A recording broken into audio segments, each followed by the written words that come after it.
The chill of a Virginia winter night in 1983 enveloped the air. Yet, within the quiet sanctuary of Robert Monroe's laboratory, a different kind of cold emerged, the exhilarating chill of a truth waiting to be uncovered. At precisely 2:17 a.m., the tape recorder, an unassuming machine of plastic and magnetic ribbon, came to life, not through human hands, but through an unseen resonance, capturing sounds that transcended the very laws of physics known at the time. What was recorded was not a voice as we know it, but a series of complex, non-auditory frequencies, layered with what Monroe would later describe as thought forms. Pure, unfiltered information that bypasses the ear and speaks directly to the mind. It was a cosmic language, sharing insights about structures and corridors more ancient than the oldest geological formations and more expansive than any star map. This was not just an ordinary recording. It was a digital echo from a dimension beyond, resonating with what Monroe would come to define as the reception area, a cosmic triage, a processing center for consciousness after physical death, a profound invitation to expand the horizons of scientific inquiry indeed. Among those present, gathered around the buzzing machine, was a Pentagon physicist whose mind, sharpened by the strategic logic of military science, bore witness to the clandestine interest at the highest levels of government in Monroe's groundbreaking explorations. This man, bound by oaths that transcended time, along with two other trusted witnesses, initially affirmed the impossible. The tapes contained information that transcended auditory perception, embedding knowledge directly. Yet, as time passed, their testimonies subtly shifted, under unspoken pressure, a testament to the weight of what they had encountered. Meanwhile, the original reel vanished, leaving an emptiness that spoke volumes about its significance. What profound truth rested within that magnetic ribbon that made it vanish from history? Why did those in power deem it too crucial for public knowledge? This event was merely a precursor to a more significant revelation. For what Monroe and his team meticulously charted with their psychophysical instruments, the energy barriers, the exit points, the reception centers, resonated deeply with concepts found in an 8th century Tibetan scroll, revered as sacred and secret for centuries. This ancient manuscript, authored by enlightened lamas navigating the Bardo, described precisely those checkpoints that consciousness must traverse after death, with an astonishing specificity that mirrored Monroe's own scientific discoveries. Within non-physical realms, how could a Buddhist sage from a distant Himalayan monastery, separated by centuries and culture, articulate the same esoteric landscape that a 20th century American executive, equipped with EEG and heart monitors, was concurrently exploring? This cross-cultural harmony, a convergence of ancient wisdom and modern pioneering, hinted at a universal truth waiting to be unveiled. This shared wisdom, stretching across time and continents, reveals an enlightening possibility. Death, far from the grand liberation often envisioned, is instead a turn in an eternal, cyclical labyrinth. This profound mystery compels us to confront a hidden mechanism, a cosmic apparatus, possibly designed to ensure our continual return. By the culmination of this journey, the truths within those hidden pathways will challenge everything we assume about time, memory, and the very essence of the human soul. You will come to appreciate why this confluence of experience and ancient text unveils a reality that is far more structured and binding than we ever dared to envision.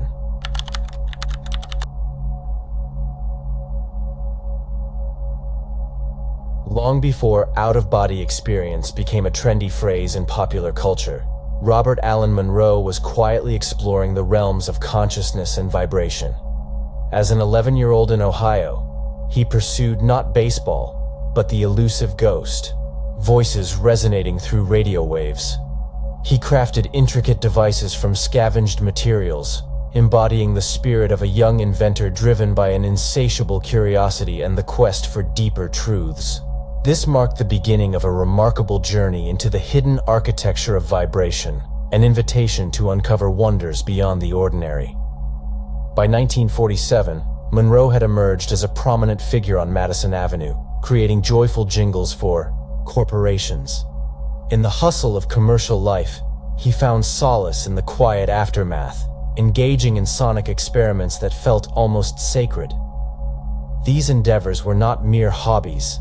They were a search for a profound understanding, an awareness that harmonic vibrations could lead to unfathomable dimensions yet to be discovered. He sensed there was a frequency that held the power to transform our perception of reality. In 1958, Monroe experienced a pivotal moment that altered his existence. Alone in Arlington during an exploration of low-frequency sound, he drifted into a trance and had an extraordinary awakening. He surged beyond the physical realm, observing his own body and catching glimpses of a luminous corridor that beckoned him toward the unknown. This experience ignited a fire within him. He documented a haunting realization. If this hallway is real, returning may only be the first mistake mankind keeps making. It was a profound question that would guide his life's work. In a time marked by tension and consumerism, Cold War America became a landscape ripe for exploring the mysteries of the soul. By 1962, Monroe had established a sanctuary in the Virginia Blue Ridge Mountains, shrouded as a sleep-learning research center. Beneath the surface, cutting-edge instruments churned with potential, charting a course toward understanding the unseen. The effort transcended academia. It became a daring quest to broaden the boundaries of human awareness. Monroe assembled a team of remarkable individuals: Nancy Penn, a gifted statistician with an uncanny ability to see patterns in chaos, and Dr. Carlos Osis, a parapsychologist challenging the conventional. Together, they formed an extraordinary alliance dedicated to uncovering the intricate connections between physiological responses and elevated states of consciousness, bravely delving into dimensions often considered inaccessible. On March 9, 1964, a transformative breakthrough emerged. Subject L05, a civil engineer named Clifford Sachs, returned from an enthralling 93-minute experience, uttering a phrase in perfect Sanskrit, a language unknown to him, yet flowing with ancient wisdom. Later validated by Oxford's Margaret Rollins, his words resonated with significance. "I have returned to the wheel. The guardians stand unblinking." This profound moment underscored the limitless potential of the human spirit and the mysteries awaiting exploration, reminding us that within each journey lies the chance to touch the extraordinary.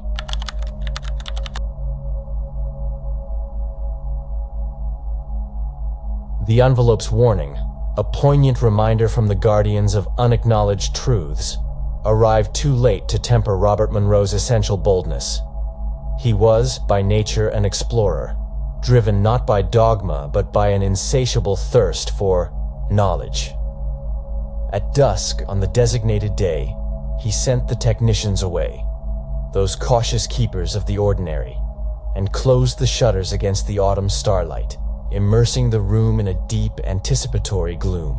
He directed Nancy Penn, his devoted and brilliant statistician, to keep the atropine ready, though concealed. She complied, her trembling hands a silent testament to the electric tension in the air. She would later admit that the atmosphere felt off-kilter, as if the room had slipped ever so slightly from ordinary reality, poised on the edge of another dimension. When the tones began, deep and chordal, reminiscent of whale song, slowed to a funeral march, resonating not just through the air but within their very bones, Monroe's pulse dropped with alarming speed.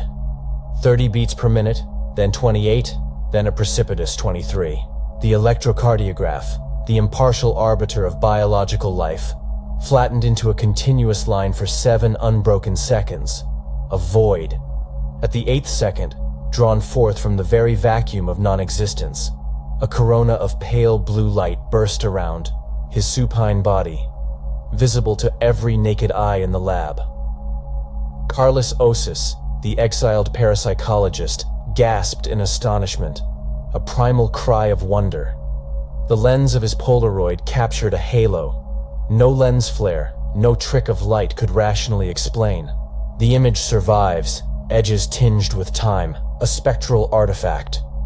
Robert Monroe, suspended a mere thumb's width above the gurney, his ribcage glowing with an inner radiance, akin to stained glass illuminated by a dawn beyond comprehension. 3. Floors below, in the very heart of the manor, oscilloscopes surged in sympathetic resonance, although no cables connected them to the attic setup. The Faraday cage, designed to contain stray signals, instead transmitted rhythmic chants, their sounds belonging to no known language. It was a language of pure vibration, a chorus from a realm beyond human articulation. Osis's recorder, a simple instrument of the physical world, preserved 17 seconds of that otherworldly choir before the tape, overwhelmed by sheer energetic potency, combusted in its reel, curling into black, brittle petals that perfumed the room with an acrid aroma of ozone and wet earth. Future spectral analysis by Bell Labs, a bastion of conventional science, identified overtones exceeding 26 kilohertz, far beyond human vocal capacity, arranged in perfect Pythagorean ratios. We were eavesdropping on a geometry of souls, Osis recounted at a private seminar in 1974, his voice imbued with reverence and a touch of fear. His lecture notes contain a margin scrawl that resonates today, a chilling axiom for the digital age. If the corridor is real, biology is just a passport stamp. Yet, the exhilaration of such profound discovery curdled before midnight. Monroe awoke, not in triumph, but wild-eyed, grasping Osis's sleeve, whispering a frantic sequence of numbers and letters, 4017CX. Before he could elaborate, he expelled violet-black bile onto the linoleum, a visceral rejection of the unholy truth he had witnessed. Nancy Penn, ever the diligent observer, noted the vital signs. Osis, the meticulous archivist, filed the film canister. The night concluded not in celebration, but in a heavy silence, an overwhelming weight of unspoken dread. 2 days later, a teletype from Edwards Air Force Base, its mundane ticker tape reporting routine tragedies, disclosed that experimental craft 4017CX, an unrecognized surveillance platform, had crashed during suborbital trials. All 7 crew members were lost. According to classified telemetry revealed years later, the mishap transpired at the exact moment Monroe's heart flatlined. Coincidence, proclaimed the skeptics, with their tidy, dismissive certainty.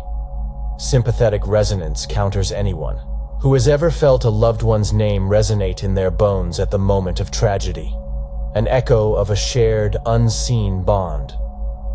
Have you ever woken twice in the same morning? A profound disorientation washing over you, convinced you had already lived, the hours you now had to experience again? If so, you have brushed against the faintest tincture of what Monroe returned with.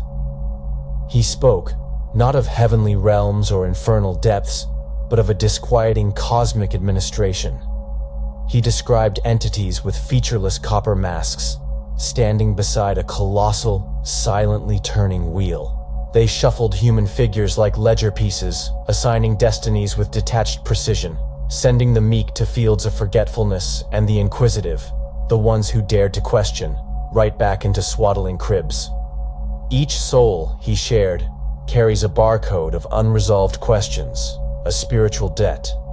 This code, unseen yet ever present, draws it into another lifetime, as naturally as iron filings heed the magnetic pull of a force unseen.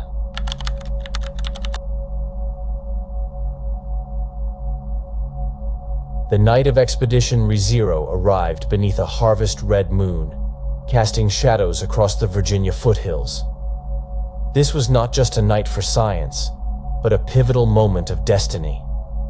The volunteer, Elise Romano, exemplified quiet intensity.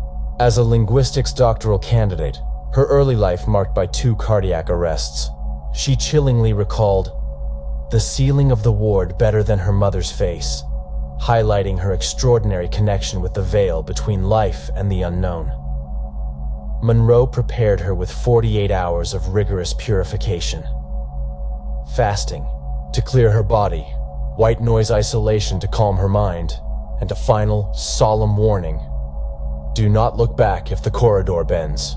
At precisely 02:11 a.m., the hemisync scaffolding lowered over her ears, and her vital signs, displayed on digital monitors, fell in a steady rhythm, eventually vanishing into a flat hush as the screens showed 00:00:00. For 7 transformative minutes, Elise was clinically dead, her body an inert vessel, while her consciousness embarked on a journey through the vast, unseen beyond. Then, like a spark of life, Elise inhaled, her body gasping back from the edge of nothingness.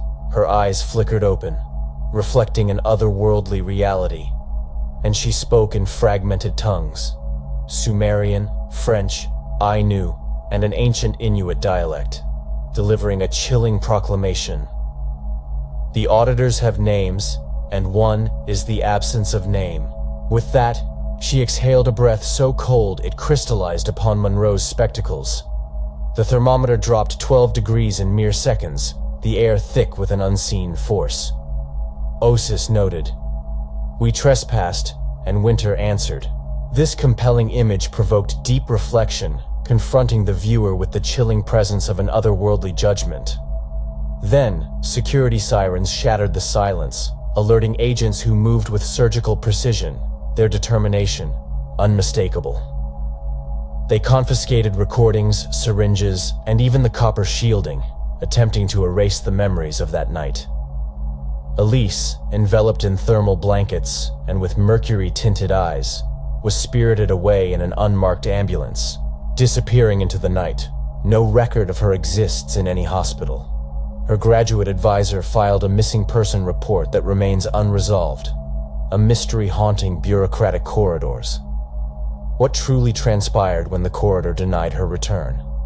Was she transformed, reprogrammed, or simply transcended? Within 48 hours, a terse message reached Monroe through a discreet FBI channel, underscoring the previous night's enigma. Cease.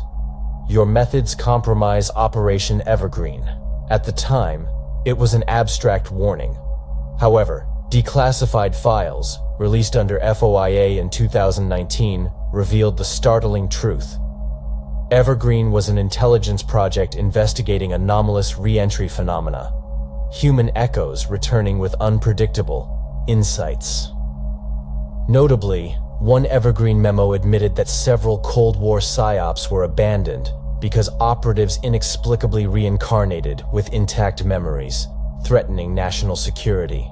The cosmic loop was breaking, capturing the attention of unseen custodians. Monroe's reputation shifted from controversial to discredited in March 1974, when the Journal of Neuropsychiatry published a damning exposé by Yarbrough, calling him the maestro of lethal hypnosis. Lawsuits surged, funding dwindled, his supporters dwindled to intimate clandestine gatherings. Yet within this chaos, a diamond of validation emerged. During Yarbrough's televised indictment, a spectrographic glitch briefly revealed the Ouroboros emblem, the serpent devouring its own tail in the station's debug channel. This fleeting moment, imperceptible without freeze-frame technology, symbolized the unseen forces entwined with his journey.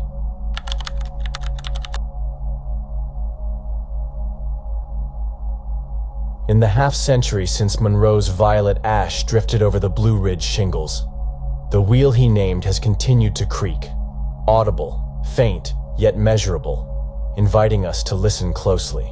In 2019, the European Space Agency's Sleep Hybrid mission placed volunteers in microgravity isolation and registered identical 40 Hz surges at the instant each subject slipped into REM, affirming Verhoeven's handshake on a cosmic scale. 2 years later, archaeologist Dinesh Patkar uncovered a terracotta seal in Gujarat, portraying a human figure easing through a ribbed tunnel, cooperatively supported by attendants. Radiocarbon dating fixed the shard at 2600 BCE, revealing connections that reach back through the ages. One quiet line of notation in Patkar's field diary. Glyphs match Monroe Corridor Sketch 4B, may have gone unnoticed in the official monograph, but the photograph circulates in encrypted forums, a beacon for the vigilant eye. Institutions respond as they always have, by renaming the phenomenon instead of engaging with it. Silicon Valley wellness labs now market gamma gateway loops, promising peak cycle clarity, while defense contractors file patents for post-mortem cognitive harvesting. The terminology shifts like sand, yet the corridor remains, its custodians patient, embodying a testament to perseverance. A philosopher might ask whether commerce is simply another mask the auditors wear. An economist might respond that every loop runs on dividends of longing and fear. Somewhere between those ledgers lies the soul's unfiled tax return, a reminder of our shared quest for understanding. Amid this swirl, Monroe's crystals continue to arrive each May, 7 so far, quiet as dawn snowfall, each spiral denser, more intricate, the inner turns vanishing beyond electron microscope reach. Comparative mythologist Dr. Aya Kurtesh proposed that the spirals encode a topological map of a manifold where return is mathematically impossible. Weeks after publishing the hypothesis, she withdrew it without comment.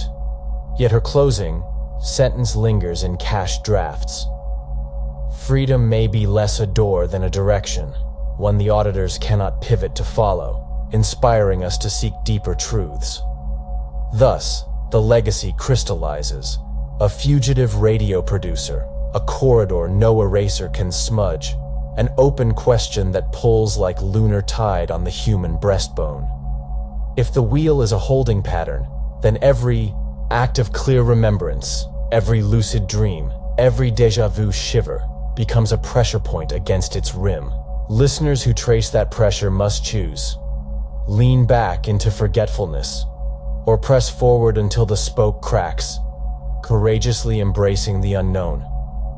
For those ready to press, the next investigation awaits in the hush between breath and thought, where an 1898 seance transcript, a modern fMRI anomaly, and a desert petroglyph conspire to unveil the cartographers of the after-realm. Subscribe, lest the auditors close the file before you glimpse their atlas. Share your theory below, for each hypothesis serves as another hairline fracture in the wheel. And if curiosity keeps you pacing at midnight, cue the playlist. Our archive of impossible footnotes to history has only begun to turn, igniting the flame of exploration within us all.